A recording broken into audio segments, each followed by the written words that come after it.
Hello dear students, आज हम बात करते हैं vapour pressure of liquid liquid solution. जैसे कि लास्ट क्लास में हमने स्टडी की थी सॉल्यूशन। यहाँ आज हम बात करेंगे कि हमारे पास में एक इस टाइप का सॉल्यूशन जिसमें सॉल्यूट को हमारे पास में नॉन वोलेटाइल सॉल्यूट का मतलब है जिसकी वेपर नहीं बनती।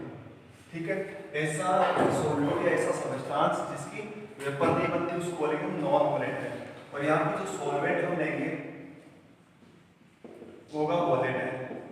जब हम बात कर सकते चैप्टर में जितनी हम बात करेंगे वहाँ पे सॉल्वेंट है वो हमेशा वोलेटाइल होगा, मतलब जिसकी वेपर बनेगी, और जो सॉल्यूट होगा वो होगा नॉन वोलेटाइल, मतलब ऐसा सब्सटेंस जिसकी वेपर नहीं बनेगी। ठीक है, अब नॉन वोलेटाइल में हम कौन से ले सकते हैं? जैसे मोस्टली यहाँ पे सॉलिड सब्सटेंस का नाम है या लिक्विड दे, लिक्विड नॉन वोलेटाइल लिक्विड भी बोल सकता है। लेकिन मोस्टली जब भी अगर सॉलिड सब्सटेंस दे तो हमें हमेशा उसको नॉन वोलेटाइल मानना है, जो हम करते हैं। जबकि लिक्विड अगर आपको दे वोलेटाइल लिक्विड या नॉन वोलेटाइल लिक्विड, तभी उसके बारे में क्वेश्चन से कर पाएंगे।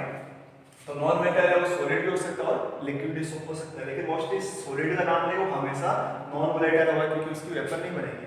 तो हम जैसे मान लो हमारे पास में कंटेनर है, उस कंटेनर में हमारे पास में सॉल्वेंट है। ठीक है, इस सॉल्वेंट हमारे पास में ऑलवेज वोलेटाइल होगा जिसकी वेपर बनेगी, और हमारे पास में हमने इसमें ऐड किया ऊपर से नॉन वोलेटाइल सॉल्वेंट। ठीक है, ये नॉन वोलेटाइल है और ये हमारे पास में वोलेटाइल नेचर है। तब मतलब कि हमारे पास में जो प्योर सॉल्वेंट है, प्योर सॉल्वेंट की हमने वेपर प्रेशर हमने जब हमें दिया होगा या इसको हम एज्यूम करें यहाँ पे P नॉट, यानी कि जो भी प्योर फॉर्म है वहाँ पे हम नॉट का वैल्यू यूज P मतलब pressure, vapour pressure, P not मतलब प्योर फॉर्म का। और बात करें हम सॉल्यूट हमारे पास में कैसा है? Non volatile. और बात करें जैसे ही हम इस सॉल्वेंट में नॉन वोलेटाइल सॉल्यूट सब्सटेंस जैसे इसके अंदर ऐड करेंगे तो हमारे पास में क्या होगा? सॉल्यूशन। तो हम यहाँ पे बोल सकते हैं vapour pressure of pure solvent P not हमने एज्यूम किया।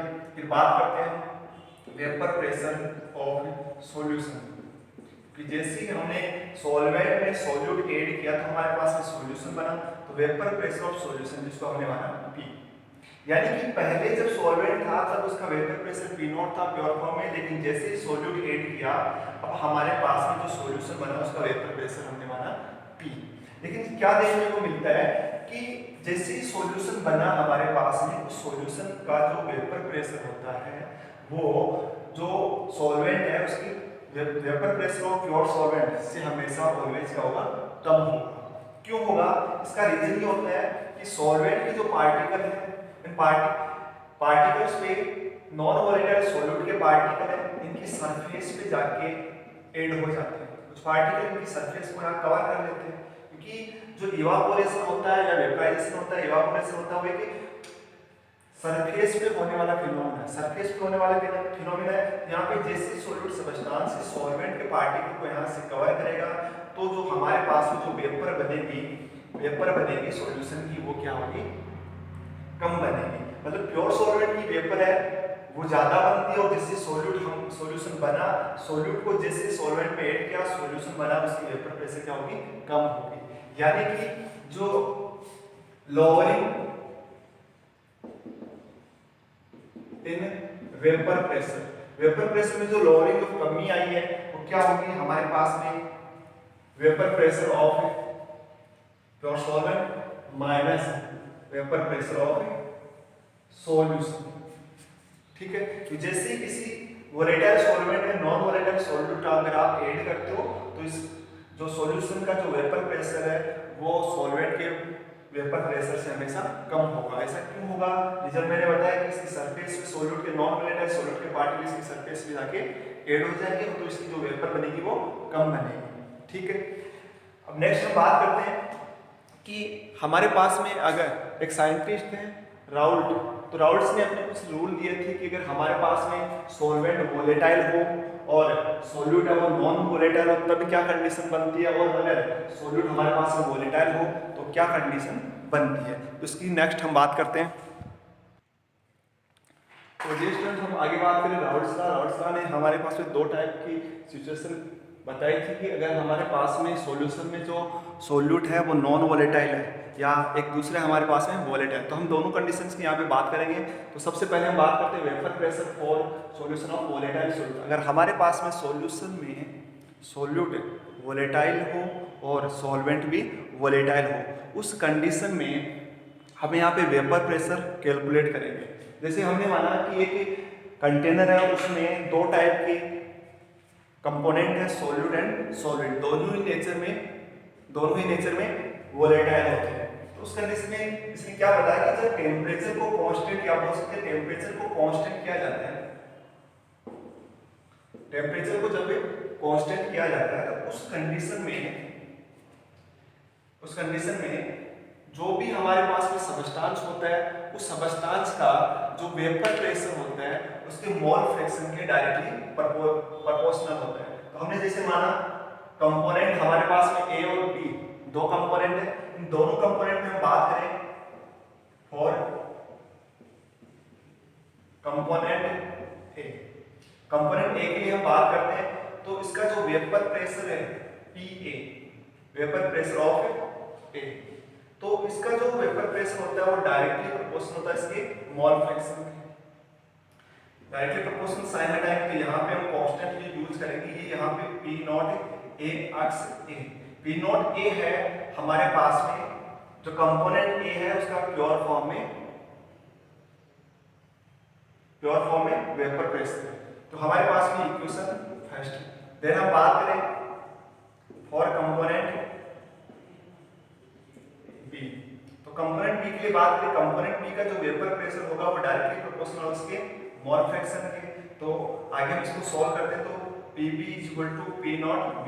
देखो यहाँ पर ए कंपोनेंट और बी कंपोनेंट दोनों कैसे हैं, वोलेटाइल, मतलब इन दोनों की वेपर बनेगी। ये क्वेश्चन नंबर सेकंड। जैसे हमने सॉल्यूट को सॉल्वेंट में डिसॉल्व किया, तो सॉल्यूट को जैसे ही सॉल्वेंट में डिसॉल्व करेंगे तो हमारे पास में जो P टोटल मतलब जो सॉल्यूशन बना, सॉल्यूशन का जो वेपर प्रेशर होगा वो vapour pressure of A plus vapour pressure of B के इक्वल होगा। Then P total is equal to, इसको PS से हम रिप्रेजेंट कर देते हैं, P सॉल्यूशन का वेपर प्रेशर है। तो हमारे पास में क्या होगा, इक्वेशन फर्स्ट और इक्वेशन सेकंड को ऐड करेंगे, तो P naught A plus x A plus P naught A x A plus P naught B x B, ये हमारे पास में जनरल फॉर्मूला बना। और हमें पता है कि x A plus x B is equal to 1 होता है, जो मोल फ्रैक्शन होता है उसका टोटल हमेशा 1 होता है। तो हम यहाँ पे बोल सकते हैं कि x A is equal to 1 minus x B. तो एक्स ए की वैल्यू से फॉर्मूले में हम यहाँ पुट करते हैं, तो पुट करने के बाद हमारे पास में फॉर्मूला बनेगा P S is equal to P naught A 1 minus x B plus P naught B x B. इसको आगे सॉल्व करते हैं, P S is equal to P naught A minus P naught A x B plus P naught B x B. इस plus की value को मैं आगे लेके जाता हूँ, माइनस की वैल्यू को उधर लेके जाते हैं, तो P S is equal to P naught A plus P naught B x B minus P naught A x B. तो यहाँ पे एक्स बी कॉमन आएगा हमारे पास में, तो P S is equal to P naught A plus यहाँ पे एक्स बी कॉमन आएगा तो एक्स बी, तो P naught B minus P naught A. हमारे पास एक फॉर्मूला बन चुका है कि अगर किसी भी सॉल्यूशन का पी टोटल, सॉल्यूशन का जो टोटल वेपर प्रेशर कैलकुलेट करना है, तो हमारे पास में जब कब लगेगा ये फॉर्मूला, जब हमारे पास में सॉल्यूट एंड सॉल्वेंट दोनों ही कैसे हो, नेचर में वोलेटाइल हो, तब हम इस फॉर्मूले का हम यूज कर सकते हैं। अब यहाँ पे हम ग्राफ बनाते हैं, यहाँ पे ग्राफ की बात करते हैं, तो हमें ग्राफ बनाना है।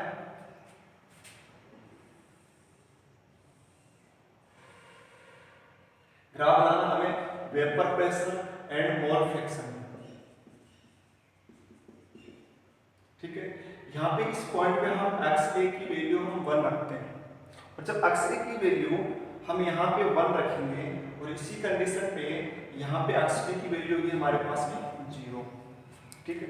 फिर यहाँ मोल फ्रैक्शन और इधर वेपर प्रेशर, तो यहाँ पे एक्स ए की वैल्यू होगी 0 एंड xp की वैल्यू होगी 1। तो इस पॉइंट पे अगर हम xp की वैल्यू 0 रखते हैं हम इस कंडीशन में पूरी टर्म 0 होगी और यहाँ पे ps जो टोटल होगा वो p नॉट a के इक्वल होगा। तो हम मानते हैं यहाँ पे इस पॉइंट पे किसी एक पॉइंट पे p नॉट a, ठीक है। देन हम बात करते हैं इस पॉइंट पे, इस पॉइंट पे हमारे पास में xp की वैल्यू 1 है, मतलब ps है वो p नॉट a प्लस कुछ होगा। इसका मतलब जो अब इस कंडीशन में हमारे पास में आएगा वो इससे ज्यादा ही आएगा, तो p नॉट b, तो इसको हम मैच करते हैं, ठीक है।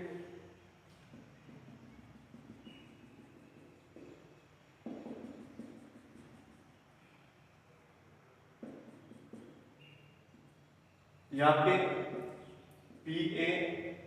PS is equal to PA plus PP, और ये जो हमारे पास होगा PA is equal to P naught A x A, और ये जो हमारे पास में होगा PP is equal to P naught B x B। तो हमने यहाँ पे ग्राफ बनाया vapour pressure and mole fraction के बिटवीन।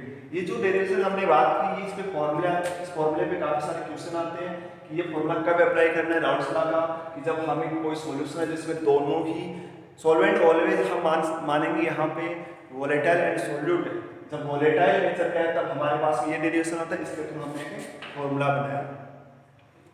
नेक्स्ट हम बात करेंगे